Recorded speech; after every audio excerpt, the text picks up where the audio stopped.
बलूचिस्तान में अमन अमान की सूरत हाल पर वज़ीर आज़म की ज़ेर सदारत एपिक्स कमेटी का इजलास आज कोयटा में होगा। वज़ीर आज़म शहबाज शरीफ आज कोयटा का दौरा करेंगे। वफाकी वज़रा मोहसिन नकवी, एहसन इकबाल, जाम कमाल खान और दीगर हुकाम वज़ीर आज़म के हमरा होंगे। ज़राए सूबाई हुकूमत के मुताबिक इजलास में वज़ीर आला बलूचिस्तान मीर सरफराज बुगटी और दीगर अस्करी और सिविल हुकाम भी शिरकत करेंगे। एपिक्स कमेटी इजलास में बलूचिस्तान में अमन अमान की सूरत हाल, दहशतगर्दी के रोकथाम समेत दीगर अमूर ज़ेर गौर लाए जाएंगे। वज़ीर आज़म शहबाज शरीफ कलात और हरनाई में दहशतगर्दों के खिलाफ ऑपरेशन में जख्मी होने वाले जवानों की अयादत भी करेंगे।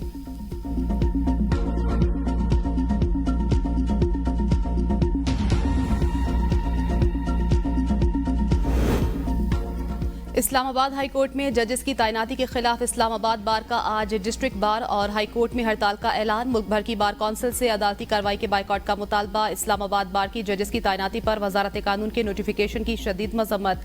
Vice chairman Islamabad bar council Ali Mabasi advocate ने मीडिया से गुफ्तगू में कहा, इस्लामाबाद में बदनीयती से ट्रांसफर हुए, आजाद अदलिया पर हमला हुआ, जुडिशल कमीशन का इजलास बदनीयती पर बुलाया गया। 26वीं तरमीम काला कानून है जिससे पाकिस्तानी आइन को पामाल किया गया। अगले लाएअमल का ऐलान आज कन्वेंशन में होगा। इस्लामाबाद बार कौंसिल का हंगामी इजलास, वजारत कानून से नोटिफिकेशन वापस लेने का मुतालबा। एलामी में कहा, ऐसे इकदामात अदलिया की आज़ादी पर हमले के मुतरादिफ और आइन कानून के खिलाफ हैं। इस्लामाबाद हाई कोर्ट में जजेस तबादले के बाद आज समात के लिए कॉज लिस्ट भी जारी। जस्टिस सरफराज पेयोनी जज के लिए मखसूस बेंच नंबर 2 में शामिल 3 दीगर हाई कोर्ट से जजेस के तबादले से सीनियरिटी लिस्ट भी बदल गई। रजिस्ट्रार ऑफिस ने नई सीनियरिटी के मुताबिक रोस्टर जारी किया। इस्लामाबाद हाई कोर्ट में बेंच 2 सीनियर तरीन जज का होता है। इसमें पहले जस्टिस मोहसिन अख्तर कियानी सीनियर तरीन जज थे, जहां अब जस्टिस सरफराज डोगर होंगे। सिंगल बेंचेस की फहरिस्त में भी जस्टिस सरफराज डोगर का नाम दूसरे और जस्टिस मोहसिन का नाम तीसरे नंबर पर मौजूद। रोस्टर के मुताबिक सिंध हाई कोर्ट से आने वाले जस्टिस खादिम हुसैन सुमरो का बेंच 9 होगा। बलूचिस्तान हाई कोर्ट से आने वाले जस्टिस मोहम्मद आसिफ का बेंच नंबर 12 होगा। 3 ट्रांसफर होने वाले जजेस आज से केसेस की समात के लिए दस्तयाब होंगे। आइंदा हफ्ते समात के लिए तमाम 13 जजेस दस्तयाब। इस्लामाबाद हाई कोर्ट में 3 फरवरी से 7 फरवरी तक 6 डिवीजन बेंचेस, 13 सिंगल बेंचेस मौजूद होंगे। हाई कोर्ट के 5 जजों का मौकिफ था कि ट्रांसफर जजों को नया हलफ लेना होगा और उनकी सीनियरिटी भी उसी दिन से शुमार होगी। चीफ जस्टिस आमिर फारूक ने साथ ही जजों की राय से इत्तेफाक न किया। आइन के मुताबिक जज एक हाई कोर्ट से दूसरी हाई कोर्ट में जा सकता है। इरफान सिद्दीकी कहते हैं, क्या तमाम जजेस ने आइन की पासदारी और तहफ़्फ़ुज़ का हलफ उठा रखा है? अगर जवाब हाँ है तो क्या आर्टिकल 200 आइन पाकिस्तान का हिस्सा नहीं? आर्टिकल कहता है सदर मुमलिकत हाई कोर्ट के किसी जज का तबादला कर सकते हैं। आइनी शिक को तरजीह दी जाए या फिर किसी खत को। हाई कोर्ट में 13वां जज लगाकर आइन और कानून के खिलाफ काम किया गया। सदर इस्लामाबाद हाई कोर्ट बार रियासत अली आज़ाद कहते हैं, आइन के मुताबिक हाई कोर्ट में जजेस की तादाद 12 है और अब 13 हो गई है। जिस कोर्ट में जजेस की मखसूस तादाद ही 12 है तो फिर 13 कैसे कर दी गई? हम सिर्फ ये कहते हैं कि सीनियरिटी को मलहूज़े खातिर रखा जाए। पंजाब में 2 लाख से ज़ायद केसेस ज़ेरे इल्तिवा हैं, वहाँ जजेस की ज़रूरत है।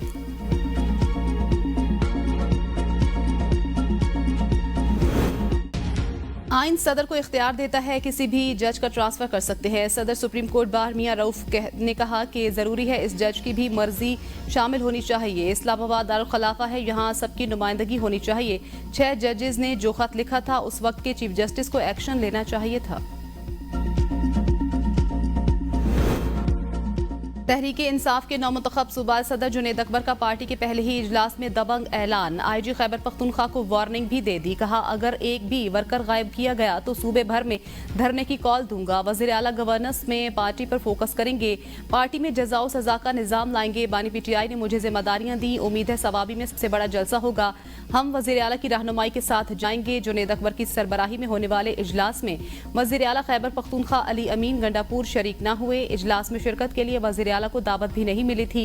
पेशावर रीजन के कई अरकान असम्बली और ओहदेदार भी गायब रहे। मीना खान, कासिम खान, एहतशाम खान, शेर अली अरबाब, शानदाना गुलजार और दीगर शरीक। सवाबी जलसे की तैयारियों का जायजा लिया गया।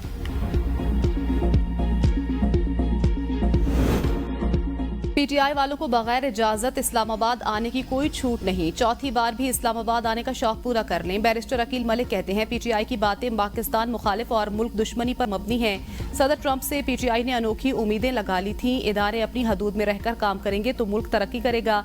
सूबे में हुकूमत होने का मतलब ये नहीं सूबे को मुल्क से लाताल्लुक कर दें। मौलाना ने भी कहा, खैबर पख्तूनख्वा में भी फॉर्म 47 की हुकूमत है। PTI वाले पहले फजलुर रहमान के तहफ़्फ़ुज़ात दूर करें। हुकूमत के लिए मुश्किलात जरूर हैं, हर रोज नया चैलेंज होता है। है। हमारा फोकस आवाम की फलाह बहबूद पर है। पीका एक्ट पर मौलाना फजल रहमान ने सदर मुमलिकत से राब्ता किया। हमने मीडिया की ज्वाइंट एक्शन कमेटी पर दावत दी। पीका एक्ट में बेहतरी आ सकती है, हमारे साथ बैठें।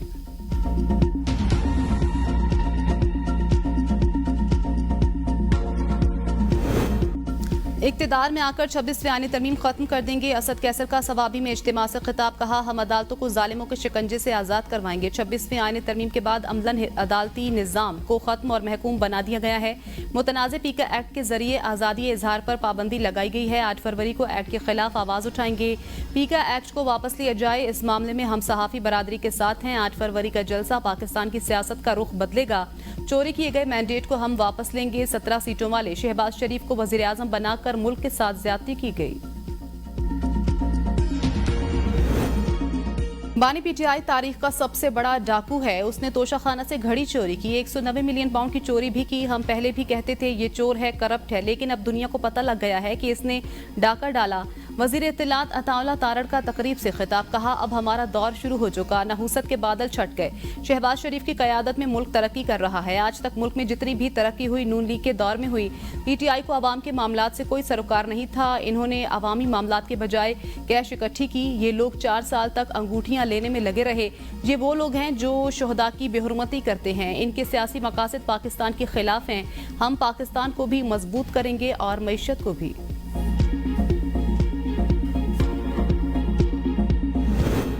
खुर्रम क़याम अमन के लिए फरीकैन का इस्लामाबाद में जिरगा, एक दूसरे के हकूक़ का ख्याल रखने पर इत्तेफाक। फरीकैन एक दूसरे के मुकदमात का एहतराम करेंगे।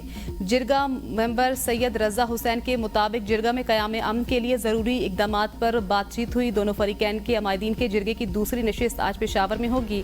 तवील बदअमनी के दौरान पहली बार अमायदीन आपस में बैठे, गिले शिकवे किए। अमायदीन ने साबिक सेनेटर मियाँ सैयद सज्जाद के घर खाना खाया। मियाँ सैयद सज्जाद का कहना है क़याम अमन के लिए अमायदीन को करीब लाने की कोशिश कर रहे हैं। खुर्रम में जारी कशीदगी के बायस 4 माह से आमदोरफ्त के रास्ते बंद हैं। 5 लाख से ज्यादा अफराद महसूर हो चुके। खुराक और तिब्बी सहूलियात की अदम दस्तयाबी के बायस कई अफराद मौत के मुंह में चले गए।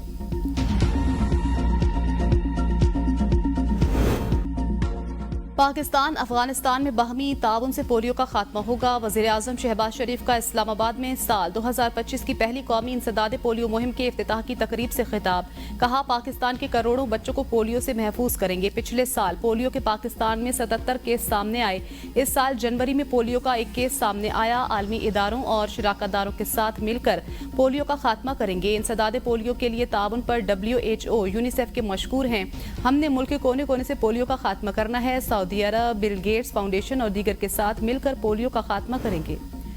हुकूमत का मार्च से बिजली की कीमत में नुमायां कमी का फैसला। पावर डिस्ट्रीब्यूशन कंपनियों ने एडजस्टमेंट की दरखास्त नेपरा को जमा करवा दी। दूसरी सहमाही के लिए 2 रुपए फी यूनिट कमी मुतवक्के। आवाम को 52 अरब रुपए से ज्यादा का रिलीफ मिलेगा। कमी मार्च, अप्रैल और मई के महीनों में बिजली के निर्खों पर होगी कि इलेक्ट्रिक सारिफीन पर भी सहमाही एडजस्टमेंट लागू होगी। लाइफलाइन सारिफीन को रिलीफ नहीं दिया जाएगा।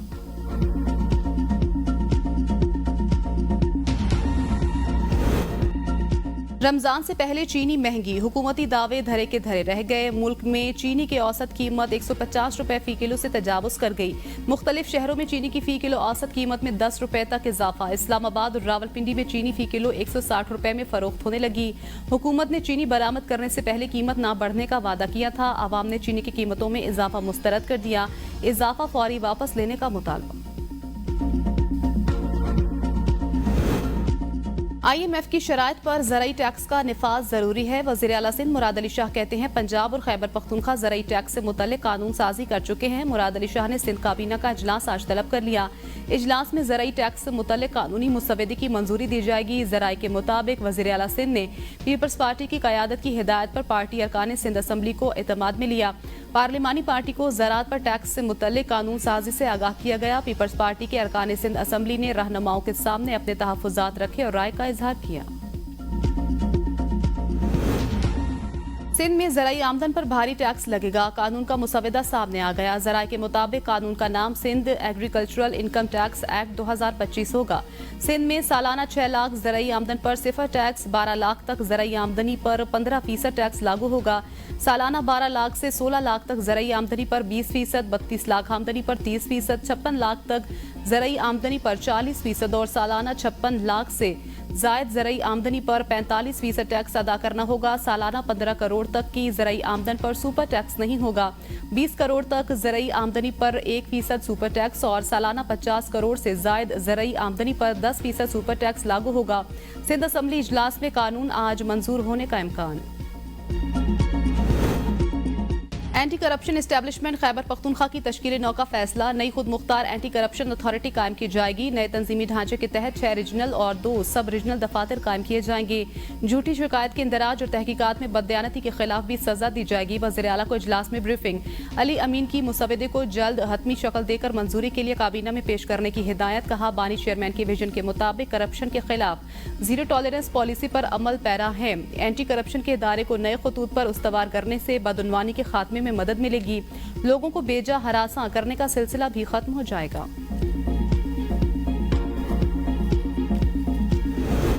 मौजूदा हुकूमत डेली वेजेस पर है, कभी भी खत्म हो सकती है। शाहिद खाकान अब्बासी कहते हैं, आपकी मईशत बढ़ने के बजाय रोजाना की बुनियाद पर कमजोर हो रही है।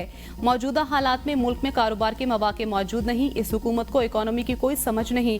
हालात बिगड़ने की सूरत में बुनियादी इस्लाहात बेहतर करने की जरूरत होती है। 2018 से पहले जवाल की रफ्तार कम थी, अब दिन ब दिन इजाफा हो रहा है। आज मुल्क में सिफारिश से नहीं पैसे से काम होता है। अगर मौजूदा निजाम समझता है कि आइन ठीक नहीं तो बदल दें। आइन की तब्दीली से निजाम नहीं चलेगा। आइन पर अमल दरामद की जरूरत है। मुल्क मुश्किलात का शिकार है। अब इंतखाबात भी हालात बदल नहीं सकते।